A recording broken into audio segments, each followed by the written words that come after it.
This movie scene was generated in one click with AI, specifically the Movie Machine by Creatorwood.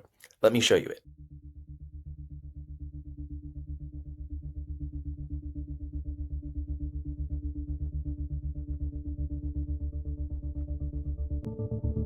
What's going on? They say the mysterious group is just a rumor, but now they're here. Did you see where it landed? They're coming this way. We need to go now!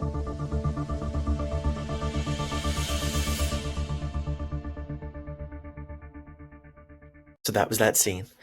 I hope you enjoyed it. It is really wild what can happen with just one click with AI, and I really do mean that. There was some cuts that happened there where I went in after the fact and said, okay, this clip can be shorter. I can take this clip out. But ultimately, that was all AI, including the audio, everything. I didn't do that myself. The AI did all of the audio, the syncing, the dialogue for me. And that's the magic of the movie machine. All you have to do is upload your story, and we can actually make these scenes and films for you. And if you string enough of these scenes together, which doesn't take all that long, this took me just 5 minutes, you're going to have a movie. Now, what I want to walk you through right now is what the movie machine does, what the limitations of it are, and then what our next steps are, because we've been in this really exciting beta phase for a while, and we're still in beta, but we're finally going to be letting other folks in, and I want to share with you what this means. So first of all, when you upload something to the movie machine, you're going to see all of the characters in your film and hear their voices. This is an example of one. Essentially what they say is on brand for the character. We're adding a feature soon where you can change their voice. But basically, we get these voices and images automatically based on the information in your book, script, or any other written story. You can also upload another image for them or edit an image for any of your characters. Likewise, we also generate all of your settings, which you can also upload different images for, and all of your objects as well in the story. And this is really crucial because what we do at Ingest is also generate your storyboard. And this whole process takes 30 minutes to an hour for a full length book. So it's pretty remarkable.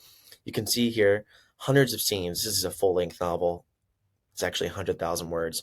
So this could be technically a whole season of content if you planned it out right. And in here, you can see how every single scene has its shot one, shot two, shot three, shot four, shot five, and it shares a little bit about it.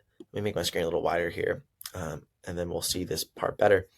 You can see the different sound cues, camera notes, dialogue. You can change any of it. So I could go in and, okay, I don't want this to be the action, or I want this to be the camera notes. I can also delete shots because we might have more shots than you want to film, and that's okay. It's a good thing. So when you're ready to actually move on to the next step, we have what's called the start frames. So you essentially pay to generate the start frames. It's roughly $1 per scene for the start frames. And then you use the start frame to actually make the real scene itself. Per minute of video, it's right about $19. So generating a scene on average is going to be anywhere from maybe 10 if it's a shorter scene up to maybe $30 or $40 if it's a longer scene, which is pretty remarkable. And again, string together 10, 20 scenes, you've got an episode. String together about 100 scenes and you've got a movie, maybe even less than 100 scenes, right? So this is what makes the movie machine really, really magical. It's really, we think, an art machine, and it takes skill, it takes craft, but it's not knowing how to use AI or knowing how to use all the tech or the million tools. That's what we do for you. Like, we're prompting the AI, we're routing these requests to different models, we're plugging and playing with all the different tools so that you can focus on the art. And we think of this as an art machine and really a new way of making films. So let me show you one of these start frames. We'll go to, actually, I guess, maybe first scene here, because I have some start frames here. So we can click preview scene here, and start frames show up first. This is missing a start frame. Sometimes it doesn't generate it all on the first go. The image might get blocked for some reason, but you can see here in the start frames essentially the visual progression of this scene. And for me, this is actually the most helpful part, because I've oftentimes generated my start frames and gone, you know what, that looked good in the storyboard, but I actually don't think that shot's necessary, right? Because if you can save money and not make these shots and effectively like make your film shorter, like that's what you want, right? You want to just have it be very smooth and have that visual story. And sometimes there's things that you just don't need in the final version. So another thing that you can pick up on is any weird moments. So like her eyes here are like just weirdly colored, right? So I might want to regenerate this, and I can say, hey, can you make the character's eye color brown? So we'll edit that. And what's really helpful here is if you can get your start frames into a place that you're happy with, you're much more likely to be happy with the video that comes out. And video is the most expensive part of this process. It's where 90% of the cost comes in. So look, she has brown eyes now. If we can be happy with these videos or images, we're much more likely to be happy with videos. Likewise, you can see a character consistency issue here. I mean, she's remarkably consistent throughout the scene, right? And the background's consistent, but her wardrobe's not consistent right here. So I'm also going to want to update that. So again, it takes some effort, but it's fun. It's really interesting. And what we're doing on the back end is generating variances of each shot so that we're basically creating almost a 3D environment for your scene and feeding that into the models to maintain as much consistency as possible. And it's remarkable. I mean, you could see even from the video I showed you, like consistency is pretty darn good. Now, in the editor, you can see the speech, background, you can basically adjust the volume, and you can then export and upload to Creatorwood's platform, where we have a streaming platform where you can make 80% of the revenue. You keep all the emails of your followers, and it's really like the only streaming platform built for indie filmmakers like you and indie storytellers like you, which is pretty remarkable. But you don't have to use the Creatorwood platform. You can export to anywhere.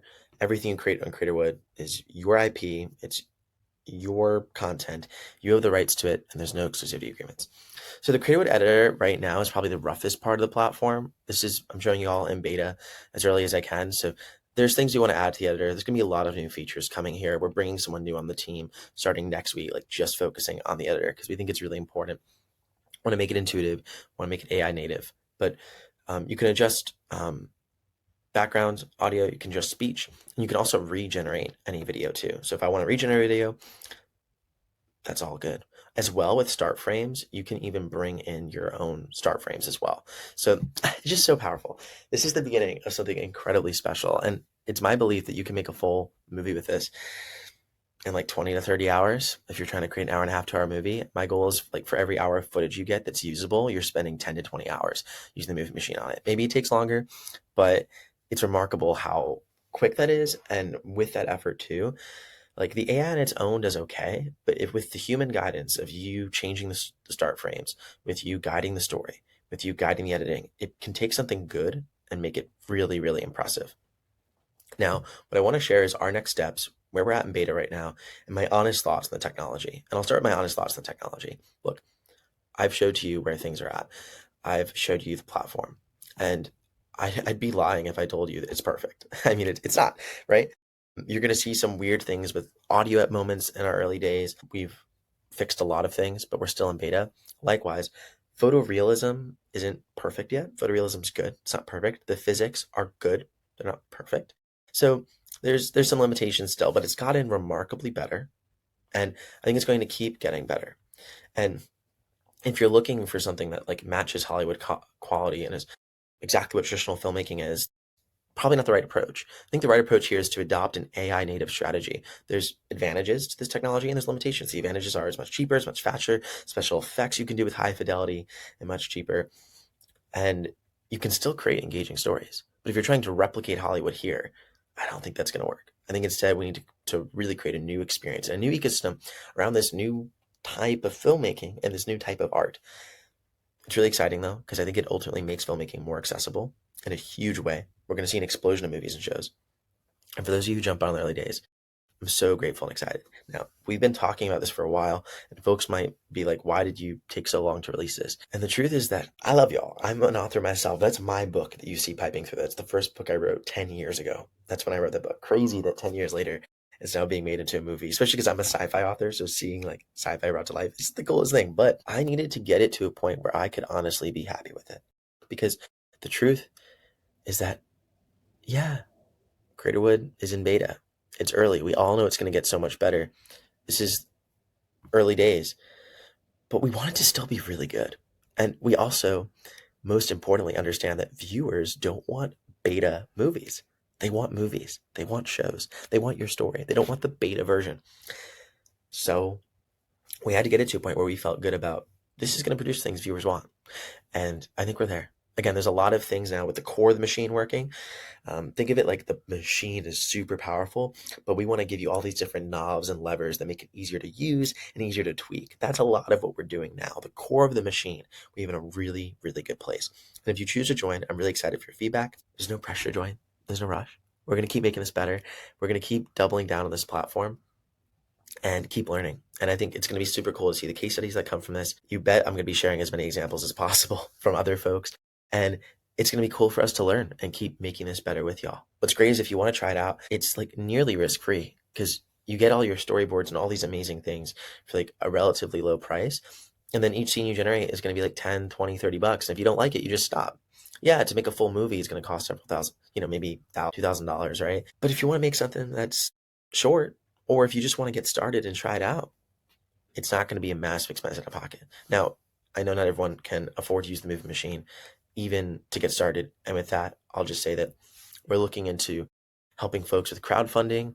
We're looking to build an ecosystem that allows folks who might not have the disposable cash right now to be able to still share their show with fans and get funding up front. There's lots of things we're looking to do. I could share a crazy roadmap of features. I mean, from variants in wardrobe to improving the editor to doing lots more cool things with scenes. I mean, we are in such early days. But what I want to say is how grateful I am for all of you and how we've been really careful throughout this to we want to build something amazing. And two, I want to set your expectations. That's why I'm showing you it. And I'm speaking frankly about what it can do well and what it can't do well. You're seeing it for yourself. And I think it's really impressive where it's at now. I think we're ready to share it with the world. And I'm just excited to see where it goes from here. Now, there's one big missing question. And that's why we're still in beta. It's actually the core reason we're still in beta. I mean, don't get me wrong. I think we want to still give it some love and make the knobs easier to pull. That's a big one. But the other big one is we don't know if viewers are going to pay for these movies yet. We don't know. As I'm recording this right now, I don't know. I'm being candid with you. The answer is I have high confidence they will. I have a lot of belief. But we don't know yet because we're just finally making movies and films with this. So the release of it is coming next. What's great is Creatorwood. We've built a streaming platform for you. It's free to get started on. You keep 80% of the revenue and you get all the emails of your fans. It's amazing. It's a beautiful platform. And we really think it's going to be a huge part of the future of filmmaking. And whether you use Creatorwood or any other platform, because you have all the rights to your content, it's all yours. We'll be a part of this grand experiment in AI filmmaking and part of this new industry that we're creating together.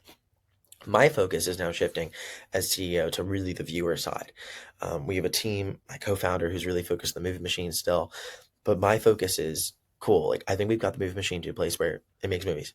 And yes, we need to make it a lot better. A lot of resources need to go into that, into refining it, but it's in a really impressive stage now. It's the best in market for what this does. There's nothing that even gets close to this. That I'm super confident. No one does what we do. And no one's doing this with the vision we have to help storytellers like you and to build this ecosystem. So we're ready, but it's time to bring the viewers in and it's time to prove that this can make money. And I don't know how long it's going to take us. Maybe it takes us 30 days. Maybe it takes us 60 days. But in this period of time, I'm going to be really understanding this and seeing if we can do it. Because I want to be able to tell y'all, hey, this is what to expect. This is how viewers are willing to pay for this. There's actually a market opportunity here. And then we can double down and really blow this up. But we need time. Maybe 30 days, maybe 60 days, hopefully no more than 90 to be able to prove that. And once we prove that, we will then launch to the public. That's it. But here's the good news. If you're waiting to get into Creatorwood and you weren't on our early access beta list, this Sunday, I'm throwing an event. It's the Creatorwood Summit. And if you attend the Creatorwood Summit, I will give you your access to Creatorwood immediately. And in the coming weeks, I can't promise an exact date, but we're going to be rolling out Creatorwood to everyone. It's going to be an open public beta that any viewer or any creator can join. So if you've been waiting to join Creatorwood, your time is coming really soon. It could be as early as this Sunday, which is 72 hours from now. That's if you just attend the Creatorwood Summit for free. You don't even need to show up. You just sign up for the event. I'll send you your access. I would love for you to come live though, because you're going to learn so much about this. Okay. I'm going to keep this podcast short because I want to respect y'all's time. I love y'all. We're doing something special here. Storytellers of the world, and we're creating the future. I'll see y'all soon. And as always, don't forget, your story deserves to be seen.